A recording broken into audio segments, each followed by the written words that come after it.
Where'd you grow up? Milwaukee? Damn, that's not like very far from where I grew up. So. What can I say? Milwaukee is like, we're out there. Where are you Translate. from, Paul? St. Paul. Oh. So, Wow. yeah, so Milwaukee's not very far away. From St. Paul? Well, Yeah, I'm Paul. Minnesota? Yep. St. Paul is like 6 hours away from Milwaukee. I know, but I mean, it's not like I grew up in California. or something. Okay. I mean, in the perspective of all the big cities in America. Okay. I'll put it this way: I was looking at there's a word in a geographical place in Michigan, and I came across a website run by the state of Michigan, how to pronounce hard to say words in Michigan, and so it's given me Hamtramck in Detroit, and it's given me and then the last one is SODA. It's pronounced pop. I was like, that is so upper Midwest. that reminds me of there's this town in Kentucky, and it's spelled Louisville, and everybody has Louisville. You gotta say it with you cannot pronunciate a single thing in there, It's all vowels. and they'll talk hella shit if it's not Louisville, it's not Louisville, it's Louisville. Louisville, yeah.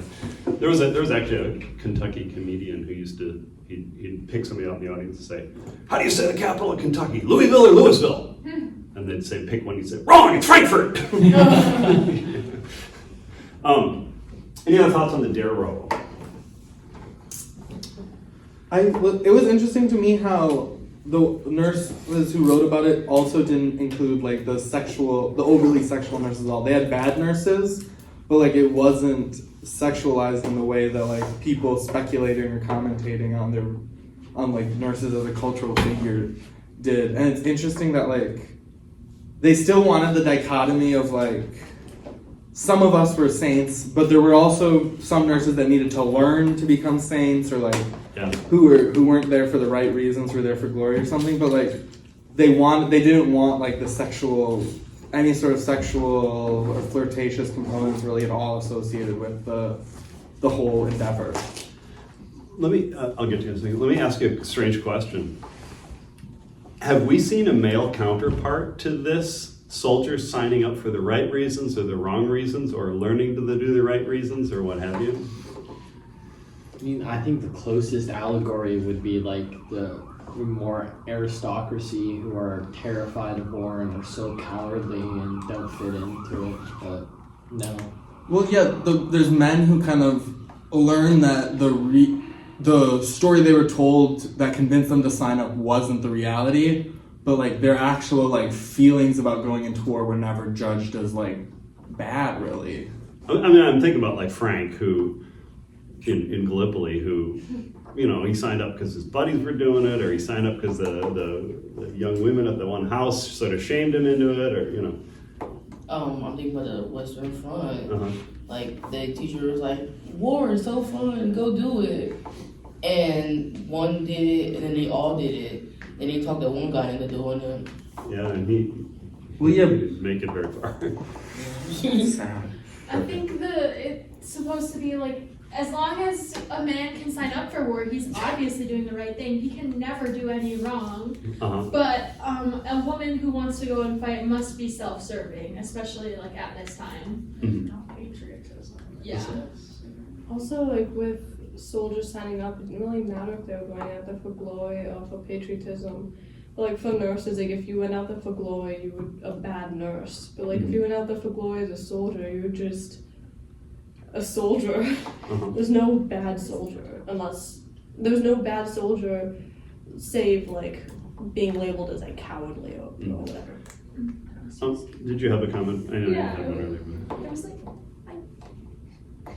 everyone's different. I'm sure there was a few nurses that were weird, but like they were always wearing like horrific, like grievous bodily wounds, and like this constantly. I'm sure like nobody there was like, I like that guy. Like, I don't know why people were like thinking about it, being like, these nurses must really like the dudes. And it's like, well, they're dying in front of them. Like, what? Well, I think this really goes to the heart of gender roles, is that men are expected to fight in wars, and so nobody, as long as they go and they're not cowards, nobody questions their motivations. There is no, I mean, the movies don't question their motivations. They might have different ones. I want the women, I want the glory, I want to make my dad proud, but those are all okay somehow. But women are not supposed to be in war, and so when they volunteer to be anything associated with war, there's a suspicion there, right? There's a why are they doing this? And then they start saying, well, what are they getting out of it, and what do they hope to get out of it? You know, so there's a way in which this goes right to the heart of gender roles, and why we sort of question all the women who want to be associated with and don't question the men. Listen, and then Wyatt, and then Kylie. Also, like when the nurses are dealing with these horrific wounds, it's like they're not gonna be like focused on like, oh, that guy's got a nice jaw or whatever. It's like they're gonna be focused on like, too bad it's gone. yeah, exactly. And then it's like I was just thinking, like, they're not gonna be thinking about like if they're dealing with somebody who got like, if they're dealing with a soldier who got like groin burned off by gas, they're not gonna be thinking like, oh, that's too bad, I wanted to like have sex with him. They're gonna be thinking, oh my gosh, this guy might die. Yeah. Wyatt, and then Kylie. I'm kind of curious because, like, by the 1950s and 60s, I feel like for the most part, female nurses are pretty predominant at that point, and yet at that point, they're also, like, in pop culture, even more sexualized. I'm thinking of, like, Benny Hill and stuff chasing around nurses to that, that theme song and everything else. And so, I mean, there's obviously, like, a transitionary point there between it's acceptable for you to actually have this position, but we're actually going to make you more sexualized in the broader cultural area. Kylie. Like, I just don't understand how, like, men were writing with this and being like, oh yeah, they had ulterior motives. We're assigning sexuality to that?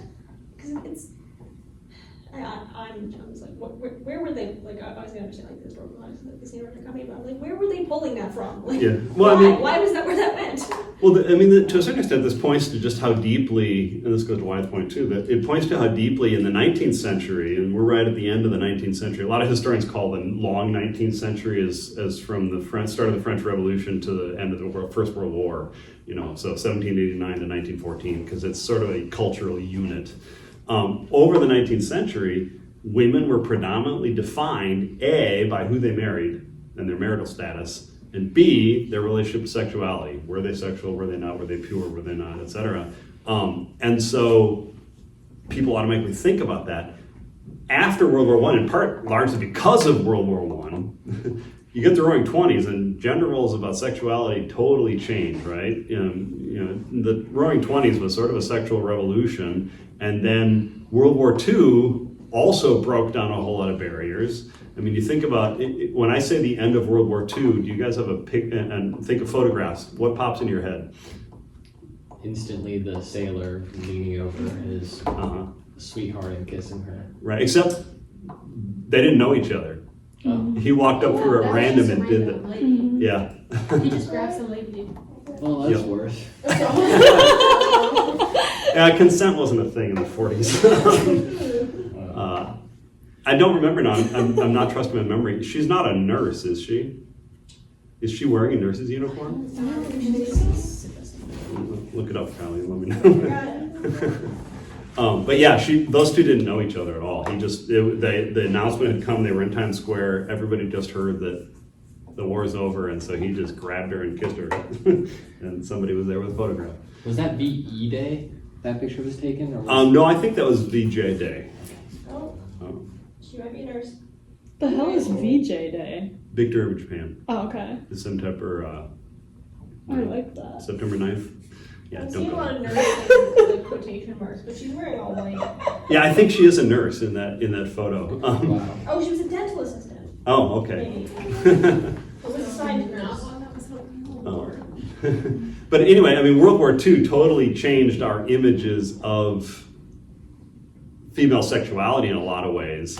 And then, of course, we try to put it back in the box in the 50s, shove it into a suburban house and keep it there, and it explodes in the 60s.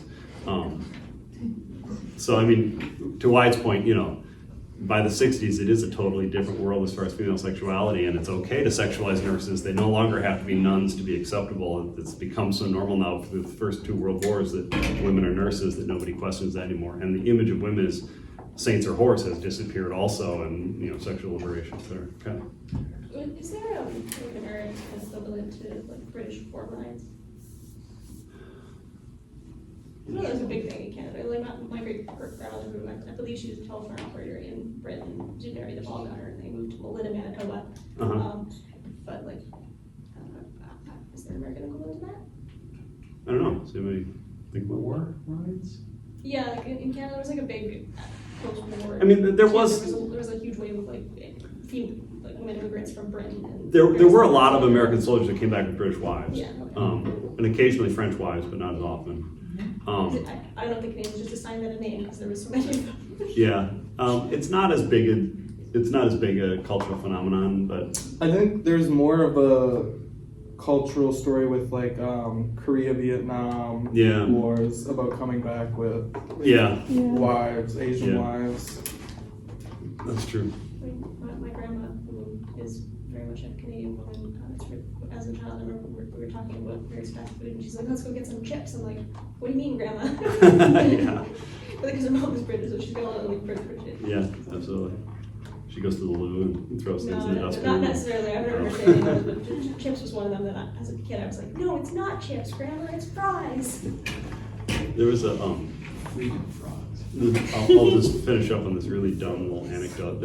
I read a memoir by a guy one time, and his mother was from Germany, or his grandmother was from Germany, had immigrated to the United States in the 20s or whatever. So he's in the 70s, and his grandmother takes care of him during the day. And so they're walking down the street, and he's like 7 or 8 and something, and he sees a sign that says Notary Public. Notary Public.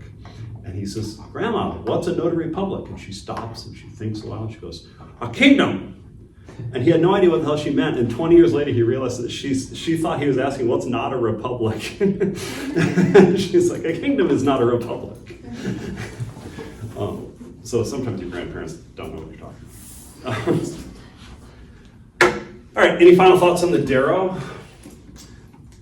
I will say I alternated on this course. There's another chapter of that Darrow book where she talks about women in the war zone, French women in northern France. And she says that they have a really interesting sort of cultural value or cultural import, because on the one hand, the images of women in war zones are as potential rape victims that the French soldier is protecting, right? They represent the France you're protecting. But on the other hand, women in war zones were really in the way for the military because they didn't want soldiers having sex with them, and they didn't want them to have to protect them from war zones, and they didn't want to have to go out of their way to prevent them from getting blown up. And it's a really interesting chapter on how they're presented in like newspaper stories and things, and how women, there are some cases of female heroism, like a woman who, there was a bridge over a canal on the farm she lived on, and the French soldiers are retreating across it, and then she opens the bridge as a drawbridge, and then she jams up the machinery so the Germans couldn't use it, and she's a hero, etc. But she points out that all the women who are presented as heroes are always presented as young and sexually pure and childlike. And she went, and there was this one really famous case of a woman who was running a wound dressing station, and she refuses to evacuate. She is there through the battle helping soldiers, and she's presented as this innocent young waif who just has wants France to do well, and she's sexually pure or whatever. And the author Darrow went and found a photograph, and she's like 65 and overweight and looks grumpy. They had totally dropped 40 years off her age and turned her into this young waif who is nobly sacrificing herself for France, when she's really this grumpy old woman who's telling people what to do. So all of this is to say that there's some really interesting stuff going on in World War I with how society deals with women, because women are suddenly in the war zone, women are nurses, women are going into factories, and they don't know how to think about this because the gender roles at the time don't have a positive image for women doing any of those things, and yet clearly these are all supporting the war, and so they should be positive, and they just don't know how to handle it. They know how to handle masculinity in a war zone, because masculinity means willing to go to war in a certain sense, but they don't know how to handle femininity in a war zone. Right? And in particular, they always have to make sure that the women who are being heroic are not being masculine, right? They're being feminine. So the heroism has to be sort of feminine in some way, or feminized. Or if you can't feminize the heroism, you have to feminize the person doing the heroism to make sure they're really feminine. A young girl, an innocent thing. You know. I know there's like some examples of this in like the Revolutionary War. Are there any examples of like women like dressing up as men in World War One, World War Two? I'm not aware of any in World War One, partly because It could be harder. there's such a rigorous intake process for the military. They're checking your teeth and they're doing a physical, et cetera. It's a little harder to get through that. But there might have been. I don't know. Well, I was just gonna say, I think that the like feminization brings up Kylie's earlier point of why Tina Lombardi would be so mad that she was getting a bowl cut before she was gonna be executed, because she would look less like a woman, which was her thing. Well, and also like the comparison to Joan of Arc is really interesting as like a famous French warrior woman of sorts, and like she's like a saint in the Catholic tradition, but also like a feminist symbol in ways, or like has been turned into a feminist symbol. So like the like tension between like the Catholics who very much don't want her to be like, they don't want themselves to be like Joan of Arc in a feminist way. So like even in the article it mentioned how like Catholic women like drawing parallels with Joan of Arc said like Joan of Arc was called to fight, but we are called to serve the men as nurses. Yeah. And like it's interesting that there wasn't much symbolism like drawing parallels between Joan of Arc and like women helping with the war effort. Well, Joan of Arc is loaded, especially at that time period. Yeah. I mean, I don't know if you know the story of Joan of Arc. France was in the middle of civil war in the early 1300s or mid 1300s, and she picks a side and she like dresses up in men's clothing to sneak through the enemy lines to go to see the king and say, God wants me to lead you to victory. And she like inspires the French troops and literally leads them in battle wearing armor. And they liberate the city of Orleans and they win a bunch of battles, and she gets the king crowned, and then she gets betrayed, and possibly by the king himself, and the British get a hold of her. And then she gets put on trial by the Catholic Church for heresy. She was getting messages from God. She was talking to the Archangel Michael, she said. They investigated about that and they couldn't find anything wrong with that. Everything she said was Orthodox Christianity. But they wanted to get rid of her because she was such a symbol for the French, for the other side. And so they convicted her of heresy for wearing men's clothing. Of course. And under the Catholicism at the time, heresy was not any particular bad belief. It was anything the Catholic Church told you not to do that you did again. And so once they told her not to wear men's clothes, if she did it again, she could be burned at the stake. And so they put her in a really freezing cold cell in a castle, and the only clothes they put in the room were men's clothes. And when she put them on, they convicted her of heresy again and burned her at the stake. She was all 18 at the time. And so she was killed by the Catholic Church, but later the Catholic Church makes her a saint. But the interesting thing about this is that by World War I, she had become a symbol of the French far right. In fact, the people who loved her before World War I and really embraced her in the 1920s became fascists later. And they saw her as the embodiment, because she died a virgin and she loved France, they saw her as the embodiment of a sort of traditional form of masculinity that was contrary to the flappers and all the stuff in the 20s going on, women's liberation, etc. They saw her as the antithesis of that, and so they made her the symbol of France, which is kind of weird because she wore men's clothing. But they saw her as ultra-Catholic, and the left in France at that time was largely atheist or agnostic. And they saw her as a virgin, asexual, so she was a counter to the Roaring Twenties and all the sexuality, et cetera, there. And they saw her as the representative of France. She's ultra French, and so they saw her as a sort of a symbol of hyper nationalism. And so it was actually the French far right that pushed the Catholic Church to canonize her and make her a saint. That reminds me of like Elizabeth I and the way she was portrayed as this virgin queen, but also in like the portraiture, like I think the Almada portrait, you know, where she's this very powerful woman over the Spanish, domineering. I think, you know, she's portrayed with a globe, which is symbolizing, look at my hold on the world and stuff. And, you know, I mean, obviously there's Protestantism there, so it's not a Catholic connection, but there's almost that kind of reversal, but it's like, it's a mirror image with different aspects. Mm-hmm. Yeah, I mean, Elizabeth is a whole other thing because she was the Queen of England, but she was unmarried. I mean, she was the Virgin Queen. Throughout her whole reign, which was 40-some years, she maintained that she was a virgin so that she could be married to England, because if she was married to a man, she was subordinate to the man. Her older half-sister, Mary, had been married to the King of Spain, and everyone had thought that he was in charge because in a marriage, the woman is always subordinate, and Mary was hated. I mean, the Bloody Mary is named after her. And Elizabeth, therefore, took on this image of the Virgin Queen to sort of show that she was beholden to no man. She was under the authority of no man, although we're absolutely certain she had a whole series of affairs, and she was not. Well, of course, she was the queen. Like, it's good to be queen, right? All right, let me talk at you for a minute.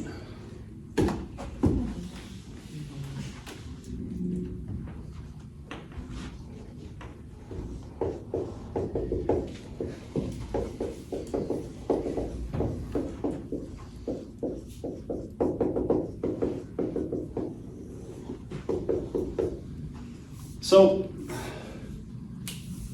in a lot of ways, the end of World War I allowed European societies, and I'm talking Germany, France, and England for the most part here, to experience what really in a lot of ways can just be called a crisis of masculinity.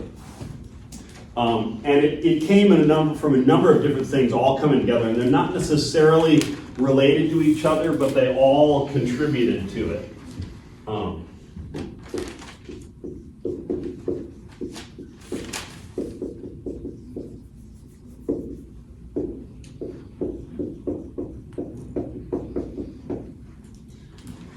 So, on November 11th, 1918, Germany surrendered. They signed an armistice. And the armistice just meant that they agreed to stop fighting until they could work out a treaty. And so immediately they sat down and had a massive conference to decide what the treaty would be. And this was outside of Paris. It was centered at Versailles, although there are different treaties for every losing nation in World War I. And so Germany signed what's called the Treaty of Versailles with the British, the French, the Americans, and the Italians. The Austro-Hungarian Empire was technically two countries, Austria and Hungary. They had the same emperor. And so Austria signed one treaty, and Hungary signed a second treaty, and then the Ottoman Empire signed a third treaty, and then Bulgaria signed a fourth treaty, etc. But they all came out of the same process, and historians generally just call it the Versailles process because the Treaty of Versailles is considered the most important one. And what happened was that diplomats from all over the world, virtually every country in the world, plus dozens and dozens of ethnic groups who didn't have their own country, all showed up in Versailles because the Americans had made it very clear that their participation in the war, and they really felt like they had won the war for the French and the British, meant that they got to help dictate the peace. And the American President Woodrow Wilson made it very clear that he thought that Europe had some serious problems that had caused World War I, and he wanted to fix those problems in the peace treaty to make World War I, in his words, the war to end all war. So here are the things that caused the war, we'll stop it. And he felt that a number of things had caused the war. Number one was tariffs. He felt that high tariffs had caused nations to not trade with each other and to have tariff wars and have animosity, and that had led them to be more likely to have a war. He also felt that the fact that Germany and Austria-Hungary and the Ottoman Empire were all monarchies that were fairly autocratic, they were not democratic, he felt that that was a key cause for the war, and he felt they had started the war, and so he basically thought that autocratic monarchies start wars and democracies don't. Wilson had a PhD in history, and he said two democracies have never gone to war with each other, so... Does that remain true? It's not, it's still true, Yeah. but he said that, and in fact, I don't think it was true then, but anyway, he claimed that democracy was a good way to prevent war. And so he wanted, and he also claimed that empires go to war because an empire is a single government that rules multiple ethnic groups, or different nations, if you will. And so Wilson basically said Germany was an empire because they had French people and Polish people and et cetera, and the Austro-Hungarian Empire was an empire. I mean, when the Austro-Hungarian Empire mobilized for World War I, they sent out their orders in 13 languages. The Ottoman Empire is an empire, Arabic, Turkish, etc., Armenian, on and on. So Wilson basically said he thought that empires tend to like to conquer more territory and more peoples, and that leads to future conflict because, in fact, the war had started because the Serbs didn't want to be part of in Bosnia didn't want to be part of the Austro-Hungarian Empire and assassinated Franz Ferdinand as a protest. He's like, if they had had their own country, they wouldn't have assassinated Franz Ferdinand, and we wouldn't have this problem. So Wilson basically said, I think we should have free trade. I think we should have open diplomacy, meaning no secret clauses on treaties between nations. I think we should have national self-determination. Every nation, meaning ethnic group with their own language and culture and history, should have their own country. So everybody was like, wow, this is going to really change things. And they went into Versailles, and Wilson was going to push for this. And Wilson showed up in Paris, and he was a rock star. People were like, it looked like a Beatles concert. People were showing up, on the streets, lining the road from the airport to his hotel to wave at him and cheer him on, because they're like, this guy's going to fix everything that's wrong with Europe and prevent the next future war, and this is going to be awesome. Of course, the actual negotiations didn't quite turn out that way, because the French and the British and the Italians and the Germans and the Austrians and the Hungarians did not want what he wanted. Well, no, they were. It was a little bit different then. It was kind of pointed at some of them. But I mean, there were moments where Wilson's ideas. I mean, there were cases where the heads of the different countries, including Woodrow Wilson, got down on their in basically tuxedos, got down on their hands and knees on paper maps on the floor with markers to draw new countries on the map of Europe. And so it was in some sense, there was a sense of this is wide open, anything could happen coming out of Versailles. What actually happened, and I'm using Versailles here to describe all the treaties, right? So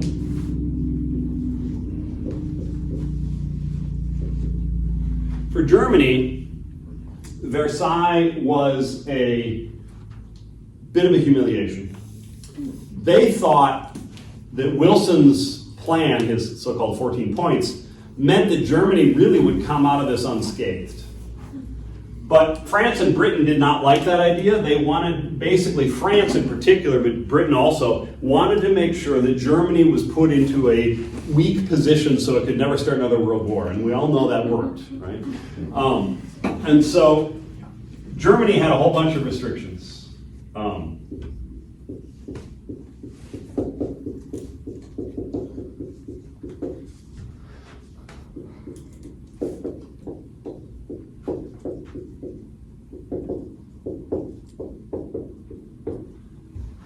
Germany lost territory. They lost Alsace and Lorraine, which were two provinces that had been part of France up until 1870. The Prussians had won the Franco-Prussian War and taken those from France, and then they had become part of Germany. At the end of World War I, France takes them back. Right? And so Germany loses Alsace and Lorraine to France. And the French claimed that Alsace-Lorraine are theirs because half the population is French, and according to Wilson, they should be part of France, and the Germans say half the population of Alsace-Lorraine are German, and so according to Wilson, they should be German. And very quickly, everybody realized just how dumb Wilson's idea that every nation gets its own country was, because populations do not neatly sort themselves.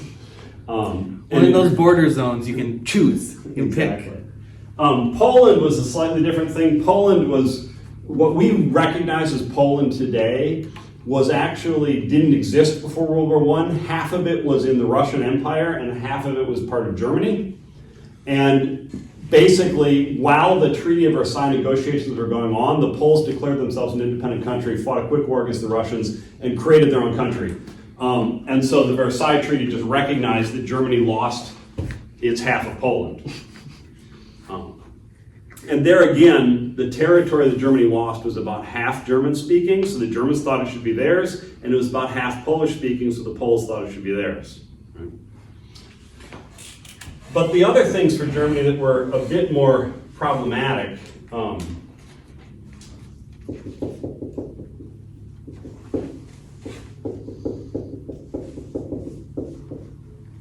is that France in particular, and Britain also, but France in particular, insisted on a series of military restrictions on Germany. Well, you could understand why they felt that way, maybe. The German army was capped at 100,000 soldiers. And I'll just point out that during World War I, the German army was about 6 to 8 million at various points. So 100,000 soldiers is not much, right? The Americans had sent over 4 million soldiers, in the last year of the war. 100,000 is a border guard. It is not an army. And then to make sure it's not an army, the Germans had to agree that they would not have any submarines or airplanes or tanks. So really we're talking about a border guard. We're not talking about a military force that can do anything. The German Navy was restricted to 15,000 sailors. British asked for that, right? So basically Germany is, by the Treaty of Versailles, prevented supposedly forever from being a military power again. And as I said, obviously that worked. That would be great. How long did they, obviously immediately following this, they probably capitulated to these restrictions, but how long was it till Germany was like, nah, I think we want some soldiers? 1932. Okay. Well, I should say, there's a whole series of things here. They never got back Alsace-Lorraine or Poland. Well, they tried for Poland at Yeah. least. Or Alsace-Lorraine. Although what's really weird is at the end of World War II, because the Soviet Union is on the winning side and Germany's again on the losing side, Poland actually gets moved 200 miles west. They take 200 miles of Germany and add it to Poland, and they take 200 miles of Poland and they add to the Soviet Union. so they just sort of move Poland over. That's crazy word. No, it's still, that's the line. Cool. Yeah, so you But so this never gets undone, right? But the military restrictions and, well, let me do the next thing. The next thing is reparations. Basically, Germany in the Treaty of Versailles agrees to repay all the other countries for all the damage it did, which is, in the legalistic terminology that they use, is what you use when a corporation is not technically saying it was our fault, but we're agreeing to pay you damages for something that we did, which is basically saying it's our fault. So Germany is basically saying, it's called the War Guilt Clause. Germany is basically saying, we started the war, it's our fault, so we're going to pay back England and France and Belgium and all the other countries all the damages that we've caused, which they decided was 33 billion Reichsmarks. It's like $1 trillion. Yes, it's like $1 trillion in today's terms. So to answer Jackson's question now, Germany at various points stopped doing the reparations in the 1920s, and then in 1932 they just said, we're not paying it back. The plan was actually they were supposed to pay it back fully by 1989, but they stopped in 1932. Well, they had other issues to deal with in 1989. Yeah, they did. But this was before Hitler. Hitler then got into power in 1934. He just said, I'm going to expand the German army. I'm not going to follow that anymore. And there's one other thing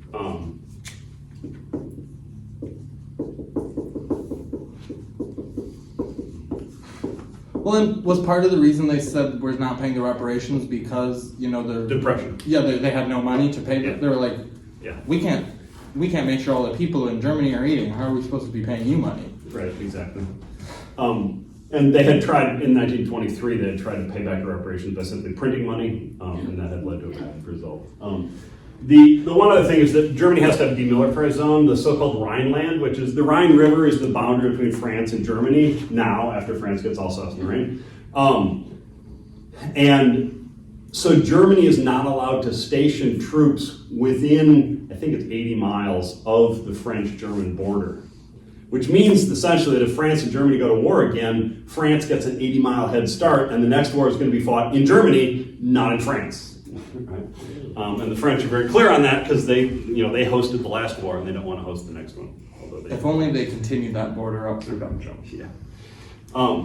Yeah. So Hitler would remilitarize the Rhineland in 1936. So that sort of answers your question. It's the 30s is when all that falls apart.